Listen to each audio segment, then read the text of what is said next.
Eu estava parada diante da minha xícara de café, já fria, observando a cena diante de mim, como se algo ali não encaixasse. A mesa posta, os brinquedos espalhados na sala, meus filhos rindo com seus bloquinhos coloridos, parecia estar tudo em ordem. Mas meus olhos estavam grudados em Rosa. Havia algo nela que me incomodava. Embora eu não soubesse dizer exatamente o que, ela se abaixava com esforço para pegar um carrinho do chão. Respirava fundo, como se o próprio ar lhe pesasse. O lenço, cobrindo parte dos cabelos, começava a se soltar. As olheiras não deixavam dúvida. Ela estava exausta. Mas não reclamava. Continuava Ollie, como sempre fez, sorrindo para os meus filhos, respondendo às perguntas deles com paciência e carinho, como se nada a afetasse. Rosa trabalha comigo há quase 3 anos. Nunca atrasou, nunca pediu folga sem aviso, nunca me contou sobre sua vida, e eu nunca perguntei. No início, achei ótimo. Afinal, quanto menos envolvimento, melhor. Mas naquela manhã, algo dentro de mim se agitava. Pela primeira vez, eu reparei de verdade. Me levantei devagar e fui até a cozinha. Observei-a pelos reflexos da porta de vidro. A maneira como ela se movia, lenta, controlada, como se estivesse empurrando o próprio corpo adiante. Aquilo não era normal. E isso começou a me deixar inquieta. À noite, depois que as crianças dormiram, voltei para o meu escritório. Liguei o notebook e acessei as gravações da câmera de segurança. Fiquei assistindo aos registros das últimas tardes. Rosa limpava a cozinha depois do horário. Organizava os brinquedos mesmo que ninguém pedisse. Deixava as mochilas arrumadas para o dia seguinte. Tudo com precisão. Tudo com zelo. Mas era nos detalhes que eu comecei a perceber a verdade. Cansado, os gestos mais lentos, os momentos em que ela parava por alguns segundos, com as mãos apoiadas na pia, respirando fundo como quem carrega o peso do mundo. Eu fechei o notebook e respirei fundo. Aquela inquietação já havia virado incômodo. E mais do que isso, culpa. Culpa por nunca ter perguntado. Culpa por nunca ter me importado. Culpa por só ter começado a notar, quando o corpo dela começou a falhar. No dia seguinte, tentei agir normalmente. Os gêmeos estavam empolgados com um novo brinquedo. Enquanto Rosa organizava o café da manhã deles, observei o cansaço nos ombros curvados, na forma como ela mexia o café com movimentos automáticos. Eu queria perguntar se estava tudo bem, mas minha voz travou. Não sei se foi orgulho ou medo de invadir um espaço que ela sempre fez questão de proteger. Quando ela saiu no final do expediente, olhou para mim com o mesmo sorriso contido de sempre.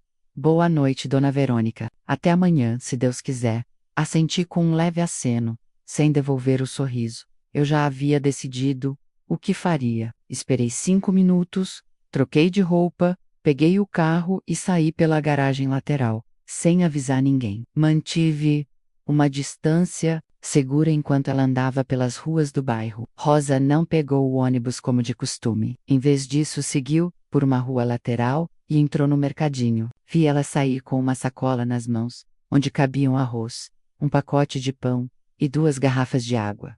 Continuei seguindo. Em silêncio, ela caminhou por mais 20 minutos, saindo da zona nobre da cidade e entrando em uma área onde os postes tremiam, com a ventania e os buracos faziam os carros desviar em zigue-zague. Eu reduzi a velocidade, apaguei os faróis e estacionei discretamente do outro lado da rua. Ela seguiu por uma viela estreita e desapareceu atrás de um galpão cinza.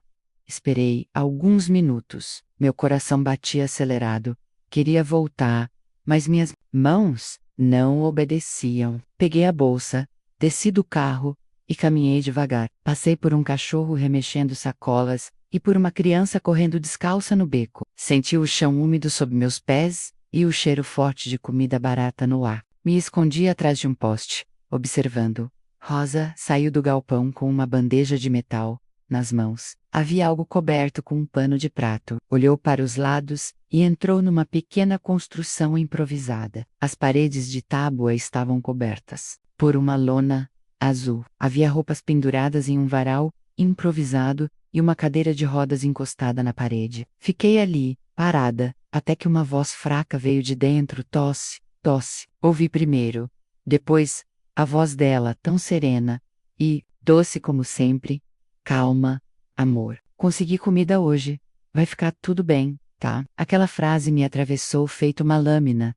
Meu corpo travou. A sacola de pão, o arroz, a água, tudo fazia sentido agora. Rosa não voltava para casa. Ela voltava para cuidar de alguém que chamava de amor, sozinha, sem contar a ninguém. Voltei para o carro como se estivesse flutuando. Entrei, bati a porta e permaneci ali, com os olhos fixos no volante. Me sentia uma intrusa, uma covarde, mas acima de tudo, me sentia pequena, muito pequena, por ter julgado, por nunca ter perguntado, por ter olhado todos os dias para ela e nunca ter visto nada. Naquela noite, depois de colocar as crianças na cama, sentei no sofá da sala, sem ligar a televisão. O silêncio parecia mais pesado do que o normal. O ar tinha gosto de arrependimento. Me lembrei de cada momento em que passei por Rosa apressada, sem nem perguntar se ela precisava de algo. Lembrei dos dias em que ela chegou suada, com os pés inchados,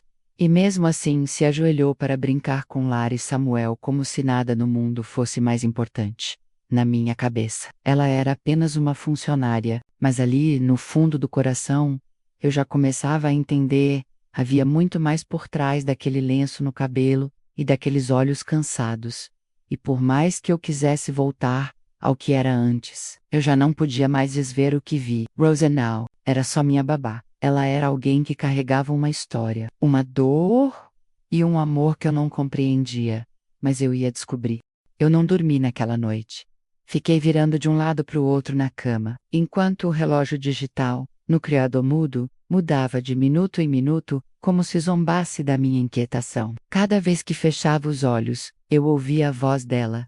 Consegui. Comida hoje. Vai ficar tudo bem, tá? Aquela frase, dita com tanta ternura e firmeza, ficava martelando dentro de mim, me lembrando que, até então, eu não sabia absolutamente nada sobre quem estava todos os dias dentro da minha casa. No dia seguinte, preparei o café da manhã, como sempre. Lara queria o suco vermelho, Samuel queria panqueca com geleia. Fiz tudo mecanicamente, respondendo às perguntas deles com sorrisos automáticos.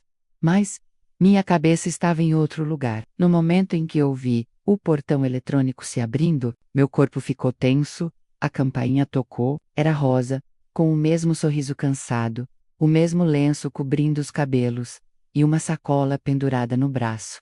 Bom dia, Dona Verônica, disse, animada. Hoje trouxe o brinquedo que consertei da Lara. O botão estava emperrado, mas já funciona. Eu sorri de volta, disfarçando a bagunça que estava dentro de mim.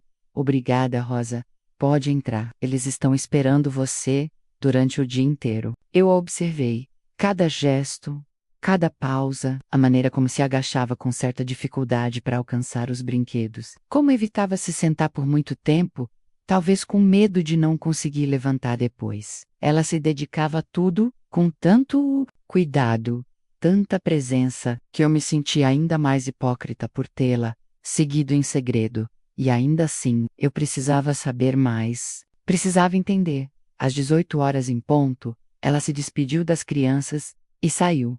Eu a acompanhei com os olhos até o portão. Esperei alguns minutos e fui até a garagem. Vesti roupas discretas, prendi o cabelo, peguei meu carro sem motorista e dirigi devagar até o caminho que ela sempre fazia. Meu coração batia mais rápido do que o normal. Parte de mim dizia para parar, que aquilo era invasivo, mas a outra parte, menos a que falava mais alto, gritava que eu precisava fazer alguma coisa, nem que fosse só entender. Rosa seguiu o mesmo trajeto da noite anterior. Comprou coisas simples no mesmo mercadinho da esquina. Dessa vez, além do arroz e do pão, levou também um sabão em barra e um pequeno pacote de fraldas geriátricas. Fraldas. Aquilo me fez engolir em seco.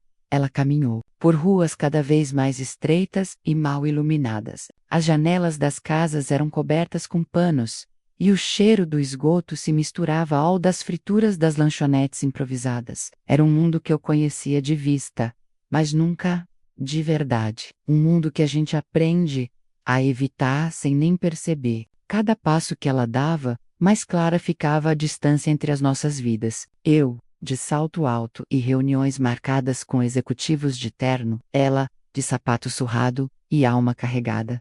E mesmo assim, todos os dias, ela sorria. Quando Rosa entrou na mesma viela da noite anterior, estacionei o carro a 3 casas de distância e desci. O galpão ainda estava ali, atrás dele, a mesma estrutura improvisada com tábuas e lona. Eu me aproximei com cautela. O som da rua era abafado naquele canto. O único som audível era uma tosse seca vindo lá de dentro.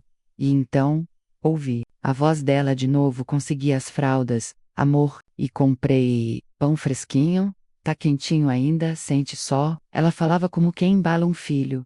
Com amor, com paciência, com dignidade. Mesmo na escassez, havia dignidade em cada palavra. Eu recuei devagar, tentando processar o que acabara de testemunhar. Voltei para o carro com passos apressados. Sentei e fechei os olhos. Respirei fundo. Pela primeira vez em muito tempo, eu não sabia o que pensar. Ou melhor, eu sabia. Sabia que não podia continuar fingindo que não sabia. Manhã seguinte, acordei mais cedo e tomei uma decisão impulsiva. Eu precisava voltar lá. Antes de Rosa chegar para o trabalho, entrei no carro e dirigi até aquele bairro. Caminhei pela rua estreita, tentando parecer o mais discreta possível. Bati palmas em frente à casa, ao lado do barraco onde Rosa entrava. Uma mulher, com um avental, atendeu, limpando as mãos no pano. Bom dia. Desculpa, incomodar. Meu nome é Verônica, sou a patroa da Rosa. Os olhos da mulher se arregalaram. Da dona Rosa? Nossa, que surpresa! Tá tudo bem com ela, tá assim. Só eu queria entender um pouco mais sobre a vida dela. É que, bom, acho que ela não me contou tudo. A mulher sorriu de um jeito compreensivo. Sou Júlia, vizinha dela. A dona Rosa mora aí, com o marido. Ele ficou inválido, depois de salvar uma criança num incêndio. Faz uns 3 anos já. Ela cuida dele sozinha, desde então. Senti o estômago revirar. Ele está acamado? Sim.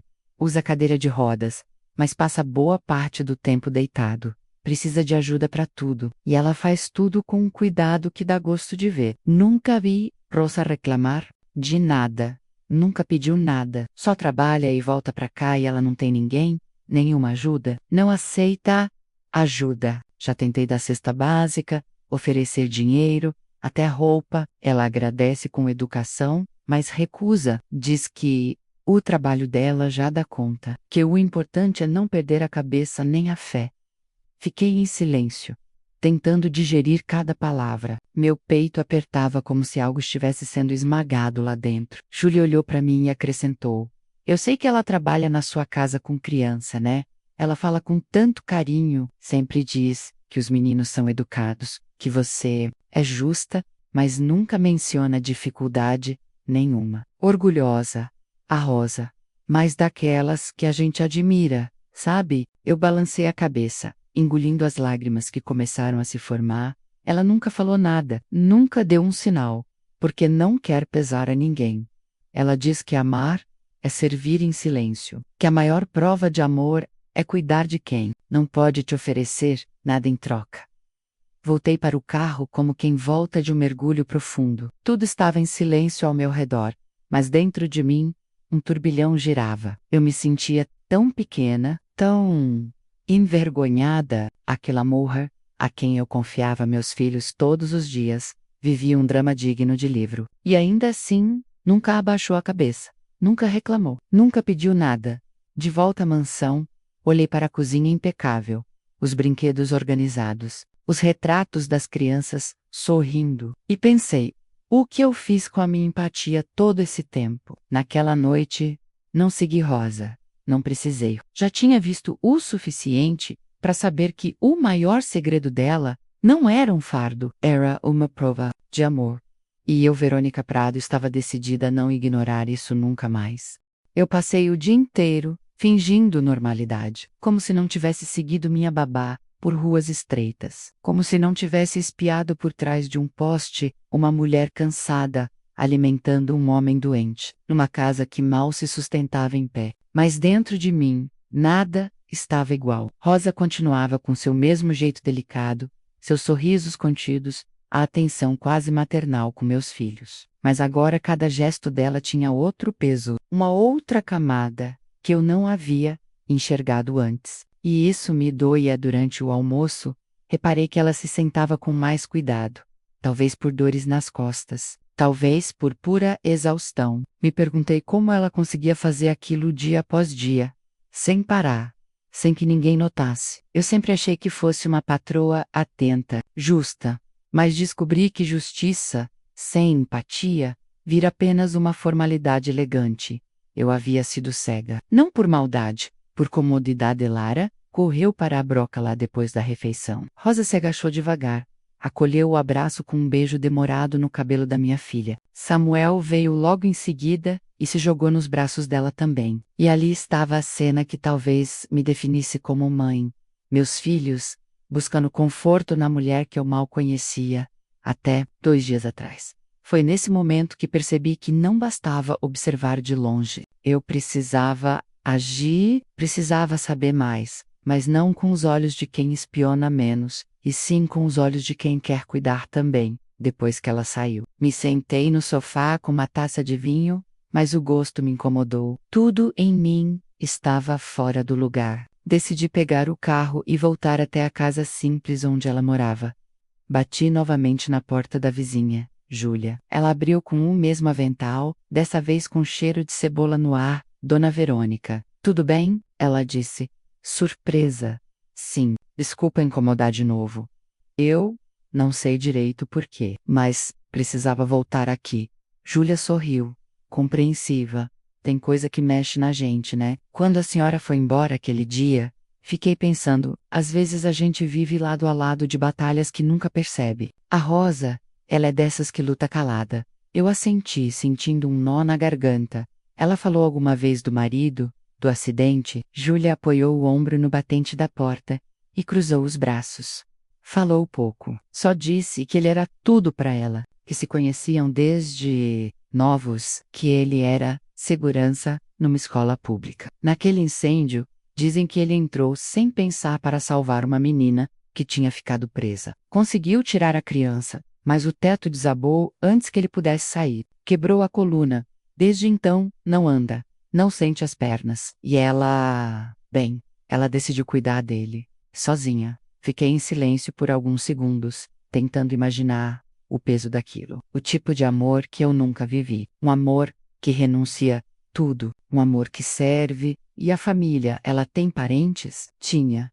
Mas se afastaram. Um irmão foi morar em outro estado. A mãe faleceu há pouco tempo. Depois do acidente parece que sobrou só os dois. Ela com ele, e ele com ela. Respirei fundo. As palavras de Júlia ecoavam na minha mente. Ela com ele, e ele com ela. Uma frase tão simples e tão pesada. Júlia, me desculpe a pergunta.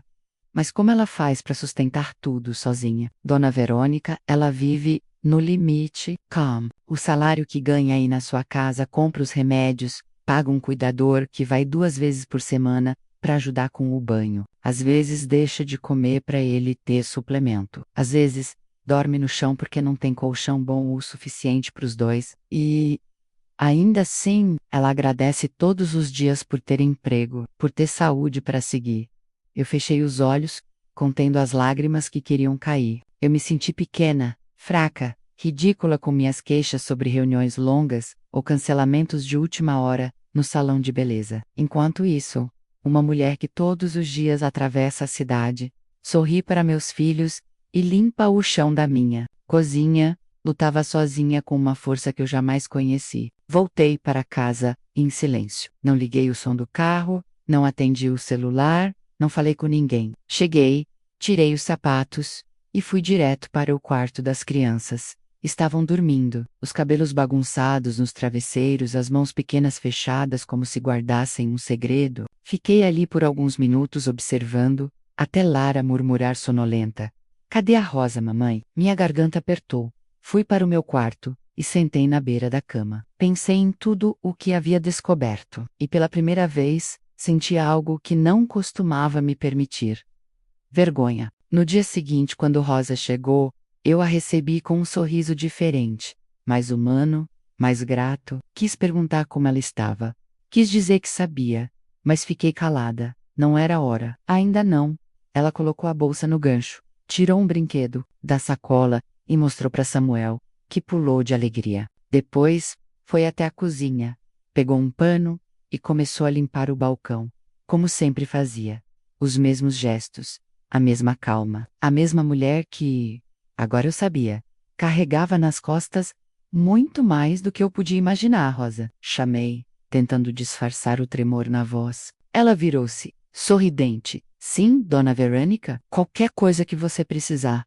Qualquer coisa mesmo. Pode me dizer. Tá bem? Ela pareceu surpresa.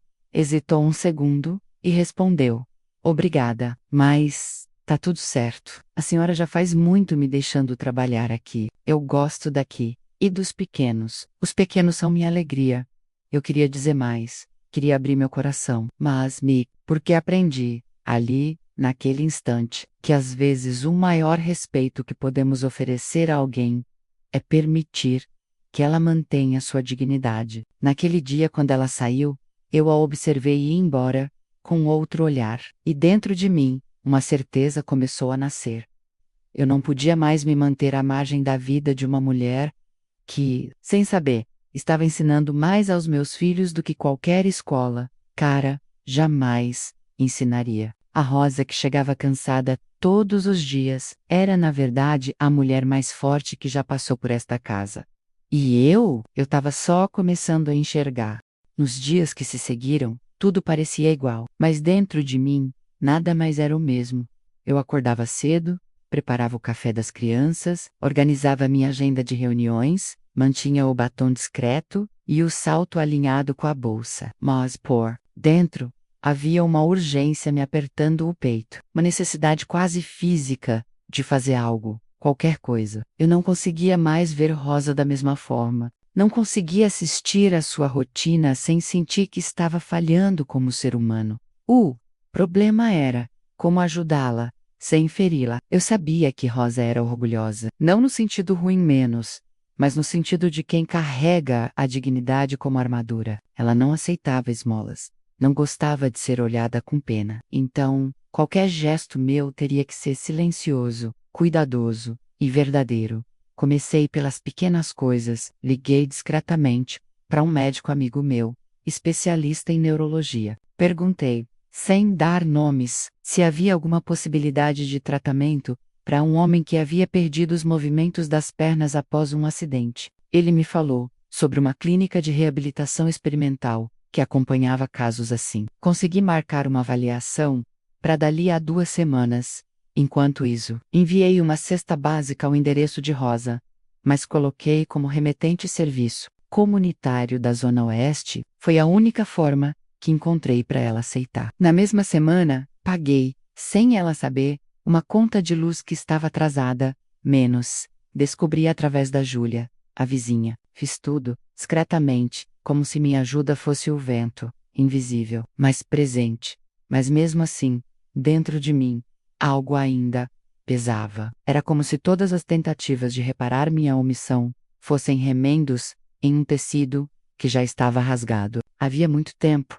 E o mais curioso é que Rosa parecia desconfiar. Não falava nada, mas notei seus olhos demorarem mais sobre mim. Às vezes, parecia que ela queria perguntar algo, mas engolia as palavras. Até que um dia, ao sair do trabalho, ela deixou cair sem querer um papel dobrado. Eu o peguei antes que ela notasse. Era um bilhete, escrito com uma caligrafia caprichada, mas trêmula. Dizia: Rosa, hoje foi difícil. Não queria chorar, mas chorei. Você é minha luz. Com amor, Carlos. Aquilo me desmontou.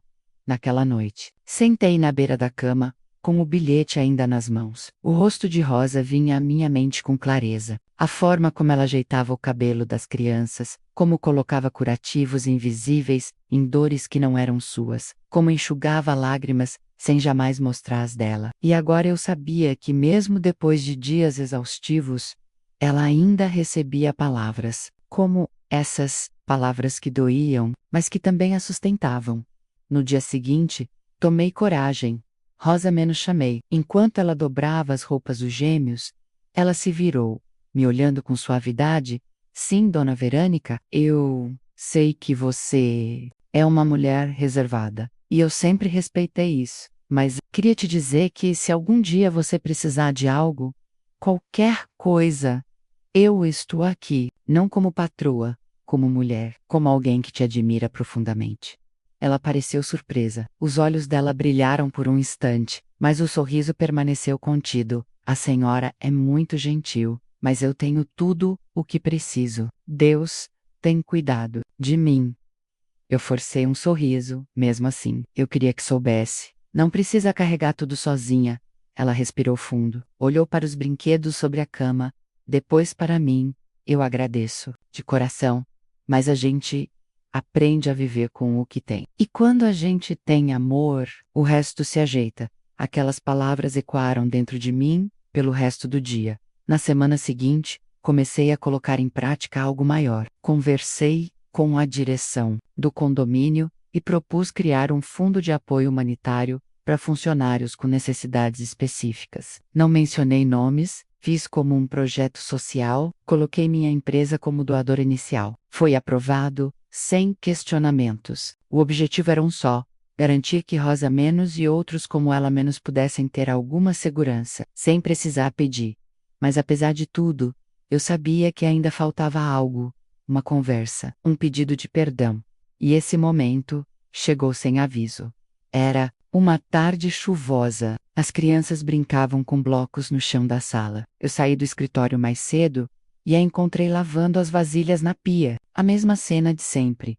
Mas meu peito pesava. Era agora ou nunca, Rosa. Oi? Posso te contar uma coisa? Ela se virou, enxugando as mãos no pano de prato claro. Eu te segui. Ela franziu a testa. Como assim? Eu te segui, Rosa. Alguns dias atrás, eu vi para onde você vai. Eu vi o Carlos.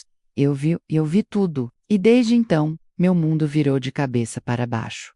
O silêncio que se seguiu foi o mais pesado que já experimentei. Rosa me olhou nos olhos, pela primeira vez, sem o sorriso habitual. Por quê? Porque eu fiquei preocupada. Porque você chegava cansada. Porque eu desconfiei e hoje eu me envergonho disso. Eu vim te pedir perdão. Ela abaixou os olhos, respirou fundo, depois levantou o olhar de novo. Eu não sou muito boa com palavras, dona Verônica, mas obrigada por ter me dito a verdade. Eu não quero que você ache que te espionei por maldade. Eu só fui ignorante. E agora, eu quero reparar, do jeito que você aceitar. Ela sorriu, e foi o sorriso mais triste e bonito que já vi. Sabe o que me sustenta, dona Verônica? É saber que tem gente que ainda escuta com o coração. Eu não quero pena, só respeito, só espaço para continuar fazendo o que eu amo. Você tem, e vai ter tudo o que precisar. Rosa, eu prometo. Ela sentiu, voltou a olhar para os pratos, na pia, e em voz baixa disse: obrigada, de verdade.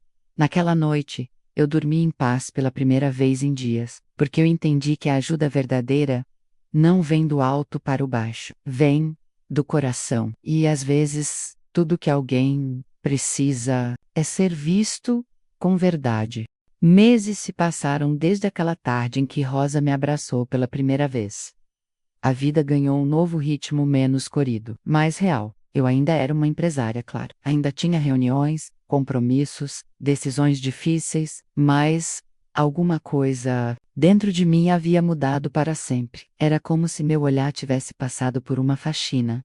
Eu enxergava pessoas, não funções. Pessoas. Carlos voltou para casa depois de um mês no hospital. A nova casa, menos que Rosa carinhosamente passou a chamar de cantinho de esperança, era simples, mas aconchegante. E, mais do que isso, era um lar onde ela podia cuidar dele com dignidade, onde ele podia ver o céu da varanda, ouvir os passarinhos, receber visitas e onde, pela primeira vez em anos, ele se sentiu seguro.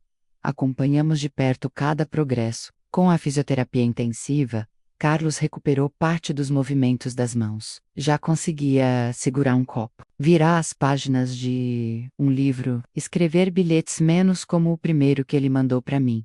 Obrigado por dar asas à mulher que nunca deixou de voar. Eu chorei quando li aquilo. Rosa agora vinha à minha casa 2 vezes por semana, como combinamos. Ela treinava com dedicação a nova babá, Beatriz, menos uma jovem doce e atenciosa, que logo ganhou a confiança das crianças. Mas Rosa era insubstituível, e as crianças sabiam disso. Samuel a chamava de minha Rosa, como se fosse um segredo só dele. Lara, sempre mais sensível, um dia me disse: Mamãe, se um dia eu crescer e for como a Rosa, eu vou ser feliz, né? Vai ser feliz e gigante, meu amor. Respondi, segurando o choro. As pequenas mudanças começaram a contagiar tudo ao nosso redor. Inspirada pela história de Rosa, resolvi tirar do papel um antigo sonho, um projeto social para cuidadoras e mulheres em situação vulnerável. Dei o nome de Projeto Rosa. Não falei com ela de imediato. Queria primeiro estruturar tudo com seriedade, como ela merecia. Criei oficinas, apoio psicológico, orientação jurídica, uma rede de apoio para mulheres que, como Rosa, vivem vidas invisíveis. Em poucas semanas, já tínhamos 30 inscritas. Quando mostrei tudo a ela, com um crachá simbólico com o nome dela gravado, ela ficou muda, os olhos marejaram. E depois de um tempo, ela me disse: Eu não sei se mereço tanto, Rosa. Você merece o mundo. Ela sorriu e apertou minha mão. E ali, sem palavras, selamos uma aliança que nenhuma assinatura de contrato jamais poderia simbolizar. No aniversário de 5 anos dos gêmeos, fizemos uma festa pequena no jardim da casa, convidamos só a família mais próxima, menos, e claro, Rosa e Carlos. Ele chegou empurrado pela cadeira de rodas, mas com os braços firmes no apoio. Usava uma camisa azul clara e um sorriso tímido no rosto. As crianças o cercaram com curiosidade. Você é o Carlos? Perguntou Samuel, com os olhos arregalados. Sou sim. E você? É o famoso artista das panquecas. Samuel riu. Rosa apresentou como se fossem netos. Durante a festa, Rosa trouxe um bolo que ela mesma fez, simples mas delicioso. Tinha gosto de cuidado e de afeto. Na hora dos parabéns, as crianças pediram que ela cortasse o bolo.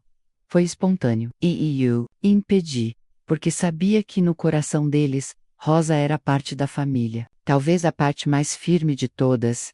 Enquanto todos comiam e riam, me afastei um pouco e fiquei observando a cena. Rosa com um avental florido, Carlos sorrindo, as crianças correndo, Beatriz ajudando a servir os doces. E ali, naquela simplicidade, entendi uma coisa que minha conta bancária nunca conseguiu me ensinar. Felicidade é isso, é saber que você tocou uma vida e foi tocada de volta. Depois da festa, Rosa me entregou um envelope. Eu queria te dar isso há tempos, mas só agora criei coragem. Abri ali mesmo. Era uma folha escrita à mão. Verônica, você me viu.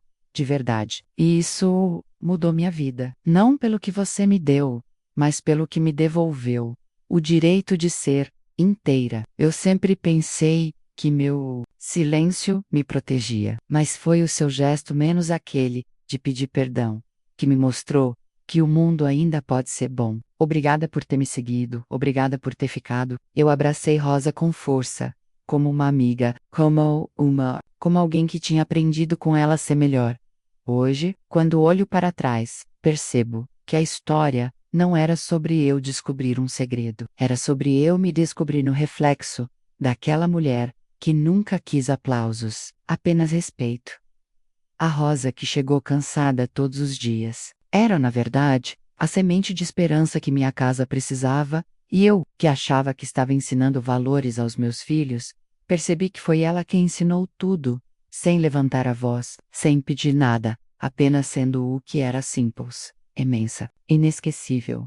Ela chegava todos os dias, com passos lentos, sorriso discreto e olhos cansados, e ninguém, nem mesmo eu, imaginava o peso que ela carregava sozinha. Às vezes, as maiores histórias de amor e coragem estão escondidas atrás de uma farda simples, de um avental florido, de mãos que cuidam em silêncio. Rosa não precisava de caridade, ela precisava ser vista. E foi isso que me transformou, porque, no fim, a vida não é sobre quem tem mais, é sobre quem toca mais. E ela tocou minha casa, minha família, minha alma, E hoje, com tudo o que vivi ao lado dela, posso dizer com o coração tranquilo. Às vezes, os anjos realmente não têm asas. Têm nome, cheiro de café, mãos calejadas, e nos ensinam o que é amar de verdade.